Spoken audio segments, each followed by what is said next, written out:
Thank you, Madam Speaker, and thank you to my wonderful colleague from the state of Wyoming. I'd like to stipulate, first of all, that all Republican women are pro-women, and that all Republican men that serve in this Congress are pro-women, as are the Democrat women and the Democrat men in this Congress. A no vote on the current legislation, which I advocate for, very simply, is a vote to stand up for the pro-life movement, a vote to stand up for traditional marriage, and a vote to stand up for the traditional family. There already are 20 women's museums in the United States, including one affiliated with the Smithsonian Museum, and including one right next to the United States Capitol. And so why would we be building another?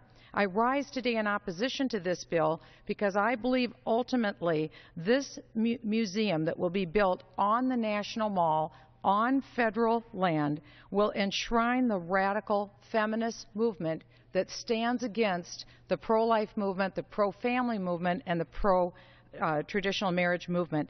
The celebrated women is admirable. It's shared by everyone in this chamber. No one disputes that. And a few of the museum's proposed exhibits are worthy. No one disputes that. I, for one, am honored to be featured in an online exhibit about motherhood that highlights our 23 foster children and our 5 biological children. However, I am deeply concerned that any exhibit, worthy exhibits, are clearly the exception and not the rule. A cursory view of the overall content already listed on the website shows an overwhelming bias toward women who embrace liberal ideology, radical feminism, and fails to paint an accurate picture of the lives and actions of American women throughout our history. Among the most troubling examples is the museum's glowing review of the woman who embraced eugenics movement in the United States, Margaret Sanger. She's an abortion trailblazer, and she is the founder of Planned Parenthood, which this body has sought to defund. Yet the museum glosses over Margaret Sanger's avid support for sterilization of women and abortion, and for the elimination of chosen ethnic groups, particularly African Americans and classes of people. I find Margaret Sanger's views highly offensive, and yet she is featured over and over again as a woman to extol on this website and ultimately in this museum. Adding in a conservative woman to balance out Sanger's inclusion does not alleviate the fact that the museum tries to whitewash her abhorrent views and props Margaret Sanger up as a role model for our daughters and for our granddaughters.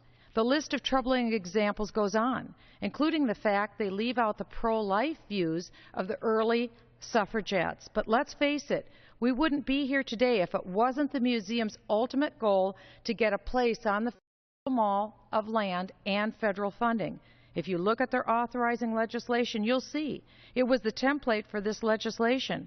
Begin with a commission, then congressional approval, and finally federal funding. For 16 years, this group has tried to raise financial support, and the museum has only been able to raise enough to cover the current operating expenses and salaries of those trying to get this museum. Nothing has gone toward the $400 million for its building. As it's currently written, the legislation lacks the necessary safeguards to ensure that the proposed museum will not become an ideological shrine to abortion that will eventually receive federal funding and a prominent spot on the National Mall.